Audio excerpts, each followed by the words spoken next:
Kalau sudah bisa dibuat tampilannya full screen, kemudian silahkan dijelaskan Mbak Della, Mas Satrio, Mbak Isti, Mbak Alvia mengenai manajemen risiko yang dilakukan di PT Asuransi Jiwasraya. Pas bentar ya, itu nggak bisa besarkan bentar Pak ya, bentar. Bukan yang itu, Mas Satrio, sebelah kanan lagi. Pelan-pelan aja, jangan terlalu sering diklik. Nah, yang itu Mas Satrio. Oke. Ya, baik Pak.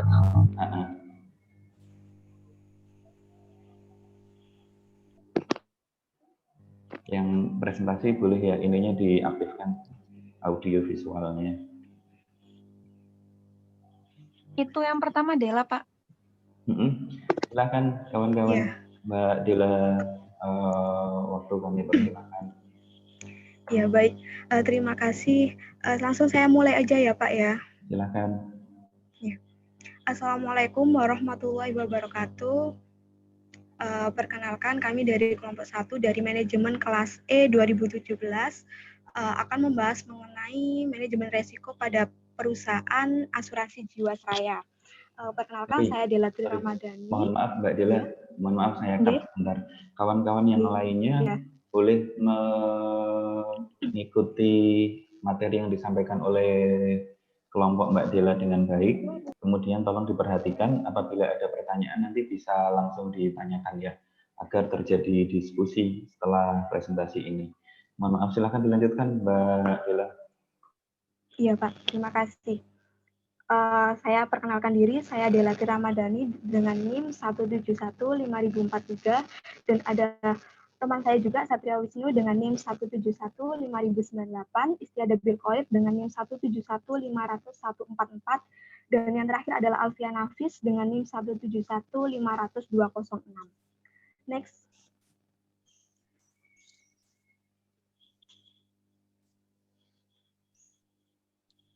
Satrio next.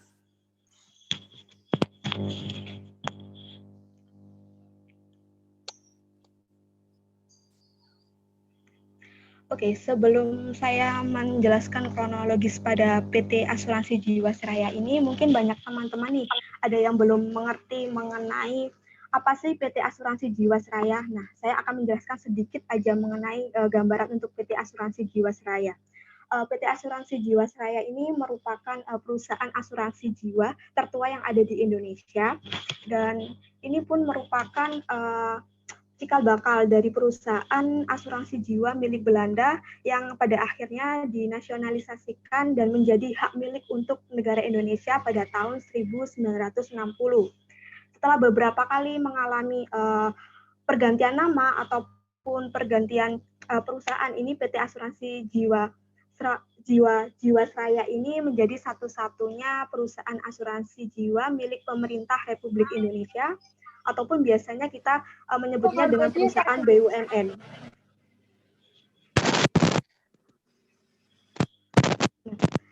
Setelah itu, PT Asuransi Jiwasraya ini juga merupakan perusahaan asuransi jiwa lokal. Perusahaan asuransi jiwa lokal yang terbesar yang ada di Indonesia. Nah, dari berbagai perjalanan pada PT Asuransi Jiwasraya ini, mungkin ada juga lika-liku yang dialami oleh perusahaan tersebut. Salah satunya pada tahun 2004, ini terdapat defisit ataupun pengeluaran lebih besar dibandingkan pemasukan yang ditanggung Jiwasraya, hampir mencapai sampai dengan 2,769 triliun. Nah, setelah itu tidak hanya di 2004 saja, tetapi di 2006 ini Kementerian BUMN dan Otoritas Jasa Keuangan ataupun OJK menyatakan bahwa ekuitas Jiwasraya ini tercatat negatif, yaitu sekisaran pada 3,29 triliun. Kenapa? Dikarenakan aset yang dimiliki oleh PT Asuransi Jiwasraya ini jauh lebih kecil dibandingkan dengan kewajiban perusahaan tersebut. Dan setelah itu tidak hanya berhenti di 2004, 2005 ataupun 2006, tetapi masih terus berlanjut di 2008, di mana BPK ataupun Badan BPK memberikan opini disclaimer untuk laporan keuangannya pada tahun 2006 sampai dengan 2007 ini lantaran penyajian informasi ataupun data yang dipunya oleh perusahaan PT Asuransi Jiwasraya ini tidak dapat diyakini ataupun tidak valid kebenarannya. Dan ini pun juga defisit perseroannya pun juga semakin lebar, yakni pada tahun 2009 ini sekisar 5,7 triliun dan pada tahun 2009 ini sekisaran antara 6,3 triliun. Next.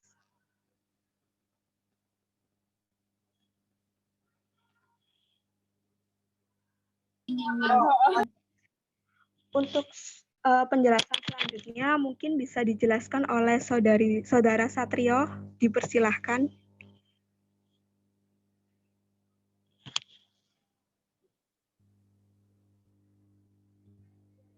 Oke, baik. Yang untuk pada tahun 2010, Jiwasraya melanjutkan skema reasuransi dan mencatatkan surplus sebesar 1,3 triliun rupiah pada akhir 2011. Pada akhir 2011. Namun Kepala Biro Perasuransian Isa Rahmatawarta menyatakan metode reasuransi merupakan penyelesaian sementara terhadap seluruh masalah. Sebab keuntungan operasi dari reasuransi cuma mencerminkan keuntungan semu dan tidak memiliki keuntungan ekonomis.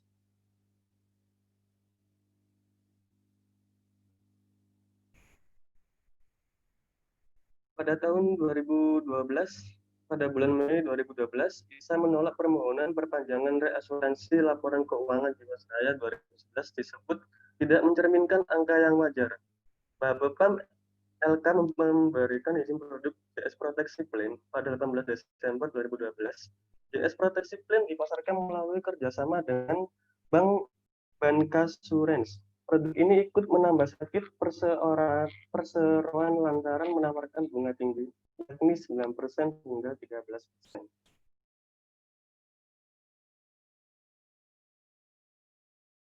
Selanjutnya untuk saudari istri.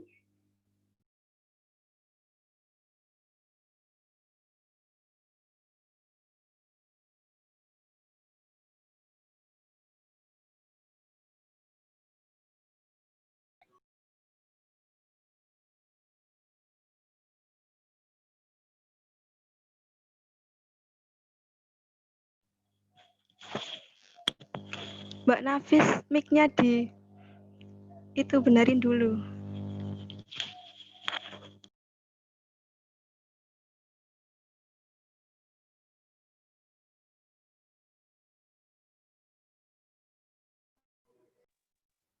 Ini slide selanjutnya itu Nafis, Alfia Nafis.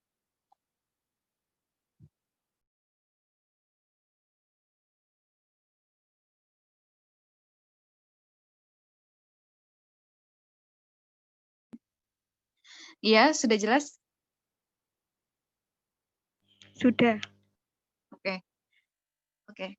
Saya akan melanjutkan penjelasan dari Saudara Satrio, bahwasanya PT Asuransi Jiwasraya mengalami permasalahan hingga tahun 2013 pun belum terselesaikan atas permasalahan tersebut. Pada tahun 2013, di bawah pengawasan OJK, yaitu Otoritas Jasa Keuangan, maka pemegang saham Jiwasraya, yakni Kementerian BUMN, Badan Usaha Milik Negara, diminta menyiapkan langkah alternatif penyelamatan. Perusahaan tercatat memiliki solvabilitas yang kurang dari 20%. Yang dimaksud solvabilitas di sini adalah nilai kewajiban yang ditanggung suatu perusahaan, yaitu hutang perusahaan dengan menyelesaikannya atau membayarnya melalui aset yang ada. Dan masih berlanjut, di tahun 2014, di tengah permasalahan keuangan, Jiwasraya menggelontorkan sponsor untuk klub sepak bola asal Inggris Manchester City. Next.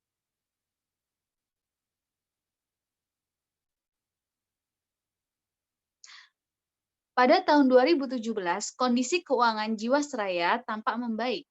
Laporan keuangan Jiwasraya pada tahun 2017 positif dengan raihan pendapatan premi dari produk JS Saving Plan mencapai 21 triliun.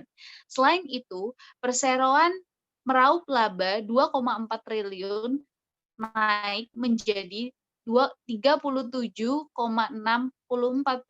dari tahun 2016. Perlu diketahui, sepanjang dari tahun 2013 hingga tahun 2017, pendapatan premi Jiwasraya meningkat karena penjualan produk JS Saving Plan dengan periode pencairan setiap bulan. Setiap tahun. Selanjutnya penjelasan akan dijelaskan oleh Saudari Isti.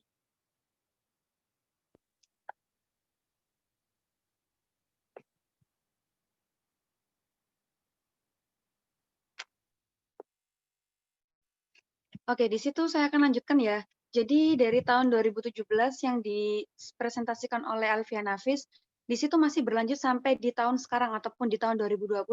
Nah, di situ bisa kita lihat ya di on screen-nya pada tahun 2018, di situ terjadi pada kejadian beberapa bulan, mulai dari bulan Mei 2018, bulan Agustus 2018, bulan Oktober sampai bulan November 2018, sampai di bulan November itu sendiri. Jadi urutan yang pertama itu pada pengawasan asuransi OJK, itu menerbitkan surat pengesahan cadangan premi 2016 sebesar 10,9 triliun. Lah, pada di bulan Mei 2018 ini, pemegang saham menunjuk Asmawa Wisham sebagai Direktur Utama Jiwasraya di bawah kepemimpinannya. Di direksi ini baru melaporkan terdapat kejanggalan laporan keuangan kepada Kementerian BUMN tadi. Terus bisa kita lihat pada kejadian Agustus 2018, itu Menteri BUMN mengumpulkan direksi untuk untuk mendalami potensi gagal bayar perseroan. Di situ saya tuliskan ada dua kejadian. Yang pertama itu kejadian gagal bayar perseroan.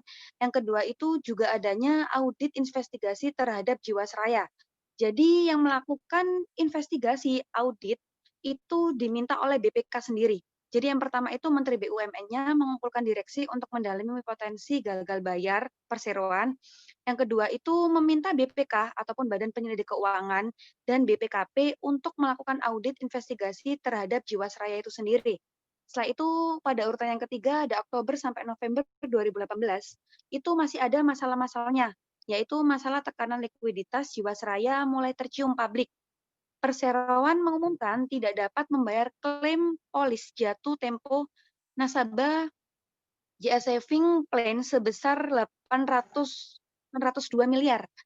Setelah itu pada bulan November sendiri ataupun di puncak bulan November itu masih ada yang namanya Heksana ataupun direktur baru dari PT Jiwasraya itu mengungkap bahwasanya PT Jiwasraya itu membutuhkan dana sebesar 32,89 triliun untuk memenuhi rasio solvabilitas ataupun RBC sebesar 120%. Setelah itu bisa ke next slide. Oke. Jadi di slide selanjutnya ini pada tahun 2019 sampai tahun sekarang di tahun 2020 di bulan Oktober itu masih tetap berupdate ya ataupun tetap lanjut kejadiannya. Yang pertama di bulan November 2019 itu masih ada yang pertama itu ada beberapa kasus ya saya tulis pada inti-intinya. Yang pertama itu ada Kementerian BUMN yaitu melaporkan indikasi kecurangan ke Jaksa Agung. Setelah itu kejadian yang kedua Kementerian BUMN juga mensinyalir investasi Jiwasraya banyak ditaruh di saham-saham gorengan. Lah yang dimaksud saham-saham gorengan di sini itu saham-saham yang memang disewa oleh PT Jiwasraya tadi untuk melakukan investasi seperti itu. Terus yang ketiga ini Kejaksaan Tinggi DKI Jakarta juga menaikkan status pemeriksaan dari penyelidikan menjadi penyelidik pada kasus dugaan korupsi. Setelah itu bisa kita lihat pada bulan Desember tahun 2019 itu penyidikan keagungan terdapat kasus dugaan korupsi. Jiwasraya menyebut adanya pelanggaran prinsip kehati-hatian dalam berinvestasi. Setelah itu, Badan Pemeriksa Keuangan ataupun BPK mengumumkan pernyataan resmi terkait skandal Jiwasraya. Salah satunya laba perseroan sejak 2006 disebut semu karena melakukan rekayasa akuntansi ataupun window dressing. Jadi itu bisa kita simpulkan dari tahun yang dijelaskan tadi, tahun 2004, itu terjadinya skandal mulai di tahun 2004 tersebut hingga di tahun sekarang ini 2020 sempat adanya kenaikan yang dijelaskan oleh Alfian Nafis pada tahun 2017 tadi. Jadi skandalnya mulai dari awal tahun yang kita jelaskan tadi ataupun kelompok kita jelaskan itu mengalami kenaikan serta penurunan. Jadi skandalnya itu bisa naik ataupun bisa turun seperti itu. Jadi kronologi kejadiannya itu tidak selalu menurun, jadi mengalami kenaikan juga.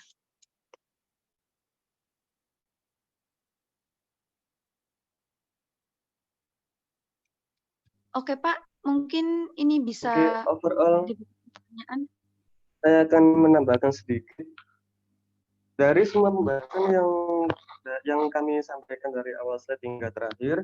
Yang saya sampaikan adalah begini, manajemen risiko adalah segala proses kegiatan yang dilakukan serta untuk meminimalkan bahwa mencegah terjadinya risiko perusahaan. Itu menurut saya yang kami bahas di sini.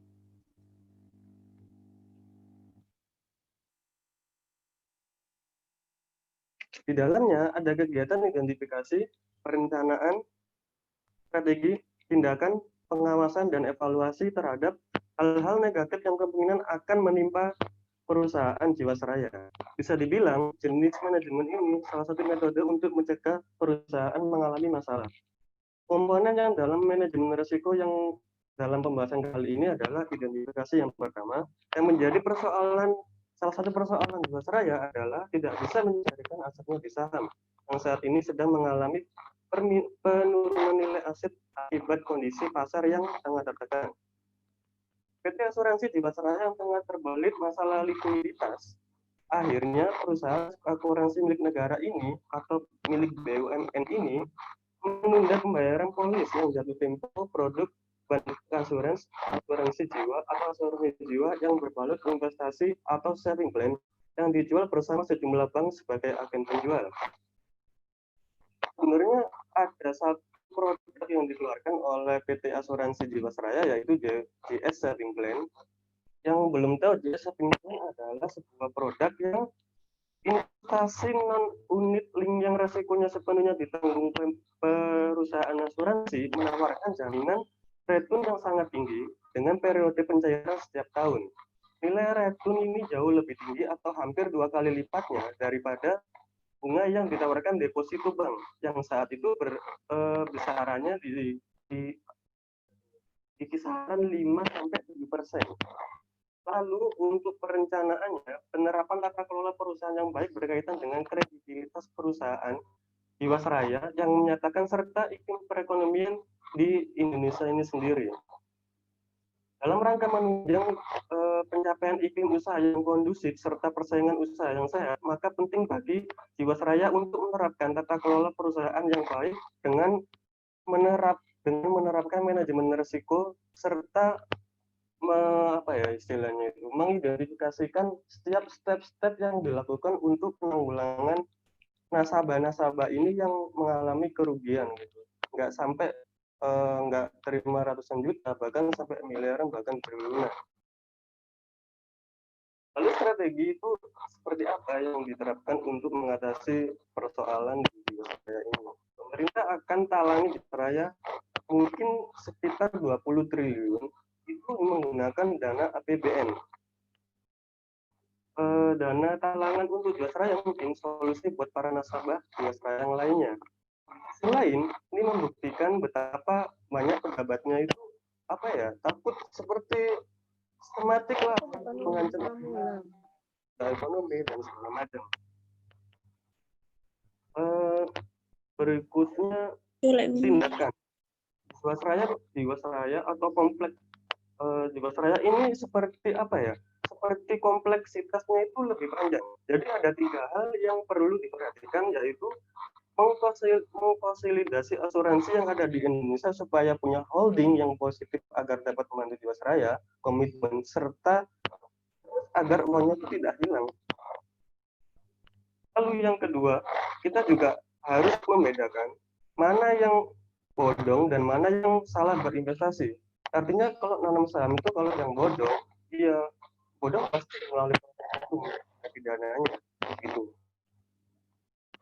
Lalu yang ketiga itu apa ya, dari dulu hingga sekarang kita itu di Indonesia tidak memiliki payung hukum undang-undang tentang asuransi yang sampai sekarang ini masih apa ya, masih rancu lah atau masih nggak jelas. Jadi untuk Jiwasraya, kejahatan korporasi dan kesalahan tata kelola investasi dan penyalahgunaan wewenang serta pengolahan manajemen resiko yang buruk sudah berlangsung bertahun-tahun hingga sekarang. Lalu berikutnya untuk evaluasinya, kenapa saham ini nggak dijual aja? Atau kita bisa pakai catalyst, atau ketika kita menjual saham pakai harga yang lebih rendah dan harga belinya sehingga kita mengalami kerugian artinya itu. Kalau misalkan kita pakai catalyst, di bawah angka perolehan bisa masuk ke dalam kerugian negara. Kalau udah masuk ke dalam kerugian negara, itu kita itu seperti apa ya? Kalau udah masuk kerugian negara itu otomatis kan kita bisa masuk tindak pidana korupsi juga. Lalu dalam investasi pun juga ada istilah stop loss atau nilai batasan harga terendah yang ditentukan untuk membatasi kerugian. Saat pergerakan harga menyentuh nilai ini, maka sistem secara otomatis akan menutup order atau posisi tersebut. Yang saham jatuh 5%, yang sahamnya itu jatuh di bawah 5%, itu wajib dijual. Lalu masuknya saham dengan harga tinggi, tiba-tiba jeblok. Kan itu seperti apa ya? Seperti kok bisa gitu? Why gitu? Kan kalau tiba-tiba itu ada, misal hari ini beli 100, besok beli 30. Kan nggak mungkin. Ini ada mekanismenya, ada step-stepnya. Kalau stop loss, kalau kita pakai stop loss, itu otomatis kita langsung kejual sahamnya. Lalu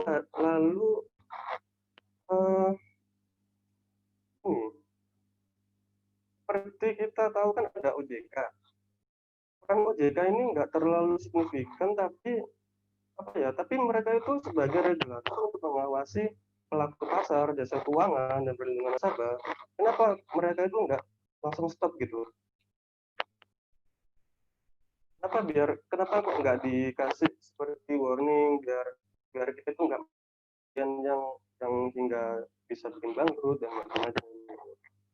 Yang paling penting adalah kita kalau misalkan kita sebagai penanam saham atau investor, kita itu nggak boleh naik. Jika kita mau investasi, maka kita harus cari produk perbankan, sekuritas, aset manajemen, properti, logam mulia, saham dan lain-lain. Kita mencari proteksi untuk diri kita sendiri, kita cari yang asuransi dong. Sehingga elemen yang terpenting atau yang utama dari produk asuransi adalah proteksi. Sedangkan investasi hanya jadi bonus saja. Oke, terima kasih. Oke, Pak, mohon izin untuk menambahkan. Boleh, silakan. Ya, jadi PT Jiwasraya ini sudah bergerak lama di bidang jasa asuransi jiwa. Nah, untuk penjelasan sederhananya supaya teman-teman pun bisa lebih memahami, inti dari penjelasan kami di sini adalah menjelaskan bahwasannya pada perusahaan yang dibangun oleh PT Jiwasraya, yaitu di bawahnya PT Jiwasraya, itu adalah PT JS Plan yang dimana bergerak pada bidang investasi. Nah, di sini dalam perusahaan PT ini adalah misalkan nih, saya selaku pemegang perusahaan PT JS Plan tersebut, dan saya memiliki uang yang keuangannya ini saya kelola kepada investor yang bisa dibilang saham. Kalau di kampus kita kan yang sekuritasnya MNC. Nah, itu saya memasukkan uang saya untuk investasi kepada perusahaan-perusahaan. Namun, di sini kesalahan yang terjadi adalah PT JS Plan ini menjanjikan secara mudahnya itu bunga yang ditanggungkan ataupun uang itu lebih banyak dibandingkan apa yang telah diinvestasikan PT JS Plan ini. Nah, namun setelah memberikan investasi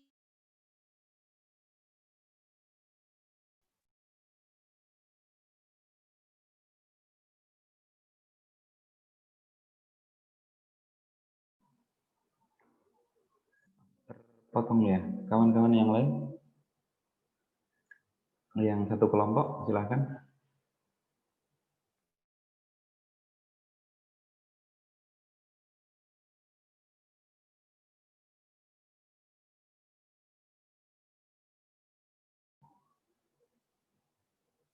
Mas Satrio, Mbak Isti.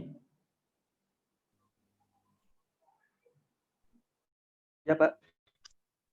Jadi Ya. yang Mohon maaf Pak, koneksinya. Jadi keuangan yang sudah jatuh tempo oleh nasabah ini, PT JS Plan tidak sanggup mengembalikan uang jasa selama jatuh temponya tersebut. Maka PT JS Plan ini mengadukan kepada pemerintah bahwasanya belum bisa menanggung keuangan ataupun mengembalikan hasil usaha dari saham tersebut. Terima kasih. Ada lagi kawan-kawan? Atau sudah cukup? Sudah cukup, Pak. Oke. Sudah cukup, Pak. Mungkin untuk kelompok yang lainnya mungkin bisa. Terima kasih kelompok dari kelas 2017E, ada Mbak Isti, ada Mbak Della, ada Mas Satrio, ada Mbak Elvia Nafis. Luar biasa, kalian kok pinter-pinter kalian. Saya kasih applause dulu ya. Belajar loh kalian. Belajar ya? enggak, Pak. Cuman improve aja. Oh gitu, oke. Jadi Tahu dari kawan-kawan, informasi. bagus, bagus. Baca dari referensi-referensi, Pak. Soalnya referensinya kronologinya banyak. Betul. Oh ya, Pak, mohon maaf tadi suara saya itu, kamera saya tadi mati apa, Pak? Waktu saya jelaskan tadi.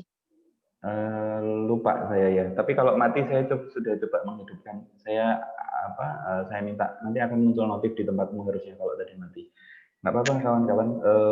Bagus kelompok pertama yang sudah menyajikan tentang Jiwasraya karena memang ketika mengingat kasus yang terjadi di Jiwasraya ini kejadiannya memang luar biasa gitu ya.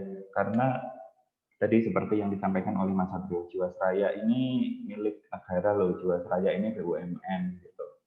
Sementara ketika kita ingin menginvestasikan dana kita gitu, kita yakinnya ke perusahaan-perusahaan besar gitu, apalagi di backup oleh pemerintah. Tapi ternyata ada beberapa kejadian yang tidak etis dilakukan oleh Jiwasraya sehingga risiko buruk harus diterima oleh mereka. Ya, misalkan tadi naruh sahamnya di saham-saham gorengan, kemudian PT JS Saving Plan ya, JS Plan itu ternyata nggak beres dan sebagainya. Baik kawan-kawan, sebelum masuk ke kelompok berikutnya, barangkali ada yang mau ditanyakan tentang Jiwasraya, karena memang cukup menarik sih. Kemudian apalagi ya, terkait sebenarnya undang-undangnya ada, Mas Satrio, undang-undang tentang asuransi di Indonesia itu ada beberapa sih, tapi mungkin saya juga nggak tahu detailnya ya tentang undang-undang itu. Barangkali sih ketika dicermati lebih detail undang-undangnya ya nggak oke juga gitu. Apalagi saya pernah dengar JS Saving Plan itu produknya lebih kayak skema Ponzi gitu, hampir-hampir kayak MLM. Gitu. Artinya ada beberapa hal yang seharusnya tidak mereka lakukan tetapi dilakukan. Artinya kesimpulan secara umum bahwa pengelolaan Jiwasraya ini memang buruk. Gitu. Jiwasraya tidak mengukur risiko-risiko yang mungkin terjadi. Kawan-kawan yang lainnya silahkan saya buka kesempatan untuk berdiskusi. Banyak ya, ada berapa nih? Ada 70 orang ya, kurang lebih 69 sekarang. Silahkan yang lainnya. Tanya dulu, masa nggak ada yang tanya? Masa respon cepatnya cuma ketika diminta untuk absen aja sih kalian? Enggak ya, siapa nih?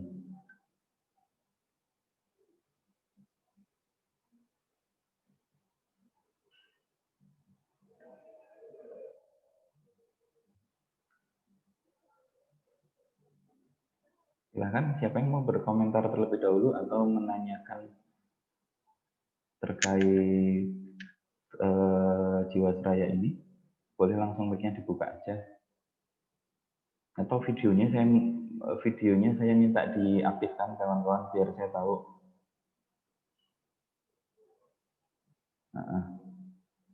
Mbak Aisyatun, ada yang mau disampaikan? Enggak, Pak.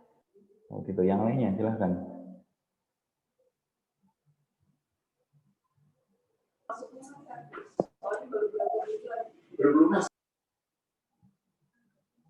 Siapa nih tadi barusan? Saya minta untuk videonya diaktifkan ya ke semuanya. Oke, saya bantu juga dari sini.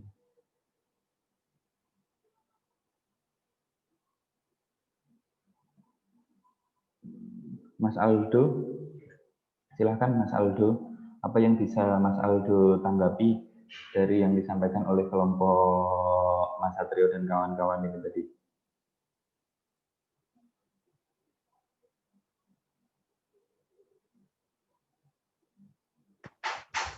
Mungkin ya yang bisa saya tanggapi tadi soal kurang baiknya masalah Pak Jiwasraya tadi Pak intinya Pak. Iya, Jiwasraya dong, masa jiwa, janji jiwa. Menurutmu gimana tuh pengelolaan manajemen risiko di Jiwasraya? Kurang baik mungkin Pak kalau bisa dikatakan. Makanya bisa terjadi kebangkrutan itu tadi. Oke, kira-kira hal yang paling kurang baik yang dilakukan oleh Jiwasraya itu menurutmu di mana? Tadi kan kawan-kawan sudah menjelaskan tuh ada beberapa hal yang dilakukan oleh Jiwasraya yang menurutmu paling membuat manajemennya tidak baik, pengelolaan risikonya tidak baik.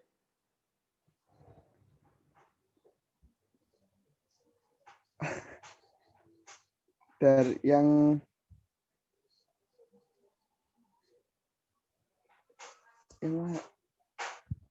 Hah?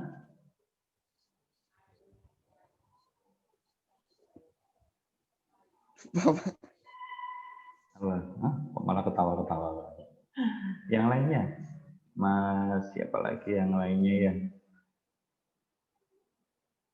Mas Aldo, banyak yang nggak aktifin ininya ya? Banyak yang nggak aktifin videonya ya? Saya kalau buka satu persatu halaman. Silahkan, masuk nggak ada sih dari 70 orang nih yang mau komentar? Mas Hasan, Saya, Pak. Nah, boleh Mas Hasan. Assalamualaikum warahmatullahi wabarakatuh. Waalaikumsalam. Terima kasih kesempatannya Bapak Sutama. Saya mau tanya Pak, permasalahan apa yang paling buruk dalam PT apa tadi? PT Jiwasraya ini Asuransi dan Jiwasraya. langkah apa asuransi Jiwasraya? Permasalahan apa yang paling buruk dan langkah apa untuk memperbaiki permasalahan tersebut? Terima kasih Pak. Terima kasih Mas Hasan. Mas Hasan itu udah 2017 tuh. Iya Pak. Oh, udah mau lulus ya? Saya kira baru 2019.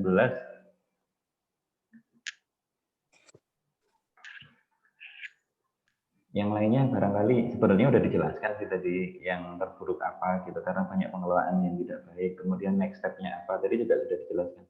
Wujud tanggung jawab pemerintah bagaimana dan seterusnya. Tapi nggak apa-apa, nanti coba bisa dikasih highlight kembali kawan-kawan. Yang lainnya siapa? Mbak Wiwit barangkali mau menanggapi? Mbak siapa lagi nih? Mbak Dian Ayu mau menanggapi, Mbak?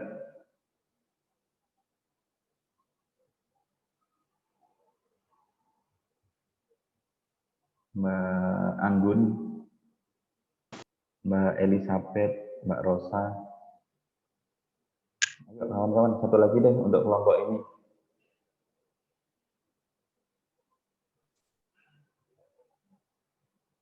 Ini kalau nggak ada yang nanggepi, kita diem-dieman aja nih.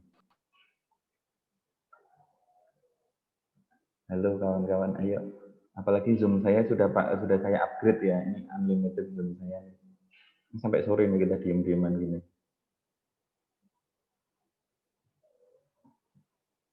Ayo, masa nggak ada sih satu lagi?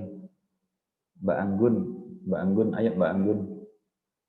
Biar kamu lebih anggun lagi.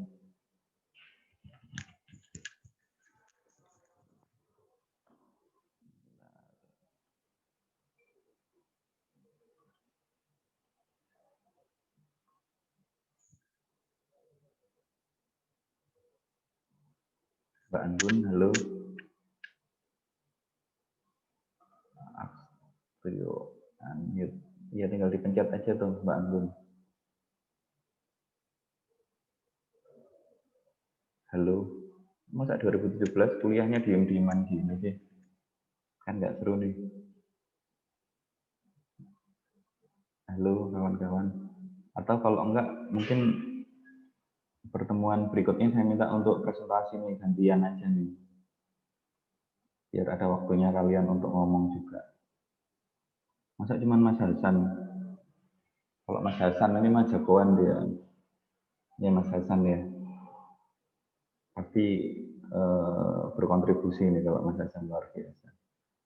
Mas Hasan kemarin saya kasih itu ya, giveaway buku ya. Sudah diambil belum Mas Hasan? Belum, Pak. Saya masih masih di luar pulau, Pak. Belum berangkat. Oh gitu. Di mana? Tinggal di mana Mas Hasan? Di Sumeneb bagian timur, Pak. Oh, jauh ya. Oke. Yang lainnya, ayo Mbak Asyatun. Kok Aisyah? Aisyatun. Enggak, Pak. Boleh. Kenapa?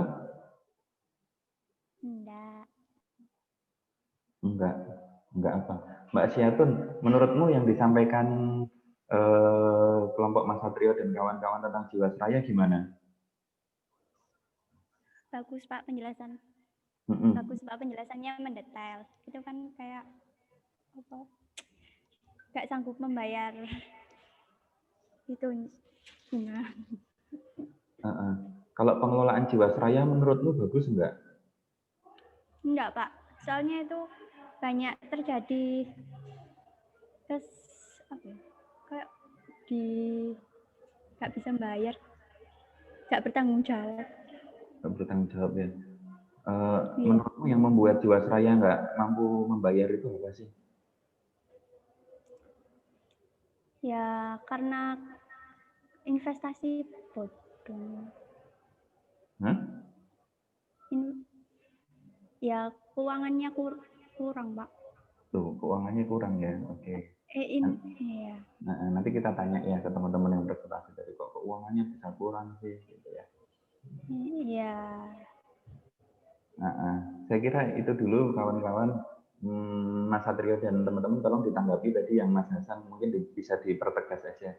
Sebenarnya di presentasi tadi sudah ada, dipertegas saja. Kenapa pengelolaannya bisa buruk, kemudian solusinya bagaimana, jalan akhirnya bagaimana. Karena Jiwasraya merupakan case yang sangat memprihatinkan untuk bangsa ini sebenarnya, gitu ya. Perusahaan milik negara loh Jiwasraya, besar loh Jiwasraya itu. Orang-orang yang sudah percaya ke Jiwasraya itu banyak sekali. Gitu. Kemudian penyelesaiannya bagaimana? Silahkan kawan-kawan terakhir. Kelompok Mas Satrio, Mbak Isti, Mbak Dela, Mbak Alfia, silahkan. Siapa yang mau menanggapi? Oke, saya Pak. Boleh, silahkan. Saya ingin menanggapi salah satu dulu ya Pak ya. Untuk hal yang untuk strategi mengatasi permasalahan Jiwasraya ini tuh saya sudah jelaskan tadi ada 3 hal. Yang pertama mengkonsolidasi asuransi yang ada di Indonesia semuanya supaya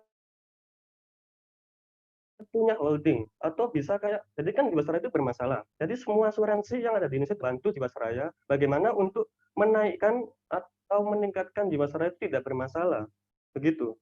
Lalu yang kedua, kita harus bisa membedakan mana yang investasi menanam saham bodong ataupun yang salah berinvestasi. Nah, yang salah berinvestasi ini itu apa ya? kalau berinvestasi kan juga berimbas pada diri kita sendiri, juga pada pihak yang bersangkutan juga gitu. Lalu yang soal hukum yang sudah dijelaskan oleh Pak Tama tadi, yang sudah ada hukumnya, itu saya juga kurang tahu kalau memang ada hukumnya. Tapi kalau soal tanggung jawab itu bisa melalui proses hukum juga. Jadi kalau dibilang PT Asuransi Jiwasraya ini tidak bertanggung jawab, itu mereka sebenarnya bertanggung jawab. Termasuk negara juga menalangi dana hampir 20 triliunan dengan menggunakan dana APBN gitu. Terima kasih. Kawan-kawan yang lainnya ada yang mau menambahkan? Kelompok Mas Satrio?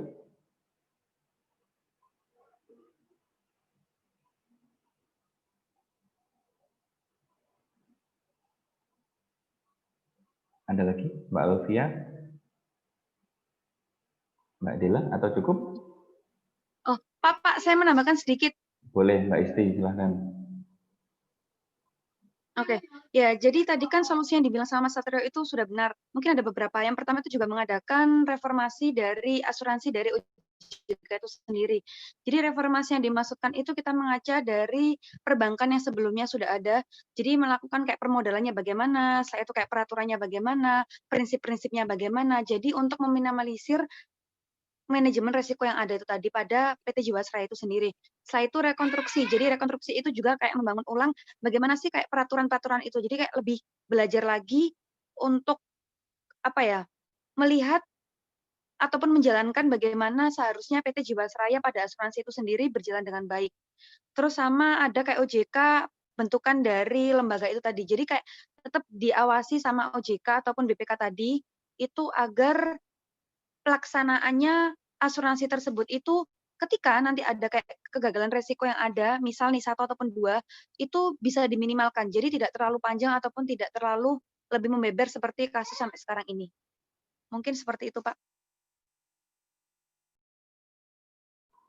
Mbak Isti, update terakhir dari Jiwasraya ini penyelesaiannya gimana? Apa semua dana orang-orang yang menanamkan uangnya ke Jiwasraya atau asuransi sudah bisa dikembalikan atau belum? Kan pemerintah sudah ini ya take over semuanya melalui Kementerian BUMN. Oke. Setahu saya Pak ya, ketika saya baca sumber-sumber ataupun referensi yang ada itu belum 100% bisa dikembalikan di kasus PT Jiwasraya ini karena memang kerugian ataupun kegagalan bayar yang ada pada Jiwasraya ini memang sangat banyak seperti itu. Jadi memang meskipun perusahaan, pemerintah sudah turun tangan ataupun sudah take off tadi itu, ada beberapa yang memang belum terselesaikan ataupun tertutupi secara semuanya. Seperti itu. Itu menurut yang saya tahu. Mungkin teman-teman saya bisa nanti menambahkan untuk yang terupdate. Gitu. Soalnya dari info yang kemarin saya baca itu update kalau nggak salah tanggal 8 Oktober ataupun 9 Oktober itu pada artikelnya itu masih belum bisa tertutup semua, Pak. Jadi masih kayak ada kerugian-kerugian ataupun kegagalan bayar dari investasi sebelumnya yang ditanamkan di PT Jiwasraya itu sendiri. Seperti itu. Ada yang mau melengkapi lagi kawan-kawan terkait update terakhir dari Jiwasraya? Teman-teman kelompok yang presentasi atau yang lainnya?